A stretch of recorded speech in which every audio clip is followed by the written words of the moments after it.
तर भावानं तुमचं स्वागत आहे हानकेबडी ब्लॉगमध्ये. आज दोघांना पण काय कामं नव्हतीत म्हणून आम्ही निघालो कोल्हापूरच्या महालक्ष्मीचं दर्शन घ्यायला. मग गल्ली बोळातनं फिरून झाल्यानंतर शेवटी आम्ही पोचलो महालक्ष्मी मंदिरला. जसं आम्ही मंदिरात पोचलो तसं भावानं विषय हार्ड वातावरण होतं. मग व्हिडिओ काढून झाल्यानंतर मी आणि प्रस्म्या निघालो दर्शन घ्यायला. गर्दी पण ढीग होती. मग कसं तर आम्ही दर्शन घेतलं. बाहेर आल्यावर बघतोय प्रस्म्या कुठं हरवलेला. मग त्याला अगोदर हुडकलो कुठं आहे बघावं म्हणलं. मग त्याला घेऊन मग परत मी निघालो रंकाळ्यावर. तिथं पण पोचल्यावर वातावरण जरा चांगलं होतं. फक्त एवढंच होतं की ऊन लय बेकार पडलेलं. जरा का यांच्यावर काळं पडायची वेळ आली.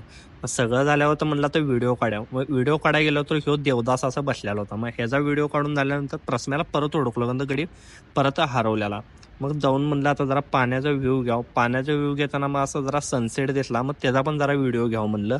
मग जरा जाताना हे पण जरा बाहेरचे व्हिडिओ घ्यावं म्हणलं. मग आता म्हणलं सगळं आवरलंय तर निघावं म्हणलं परत. मग प्रस्म्या म्हणलं आपल्याला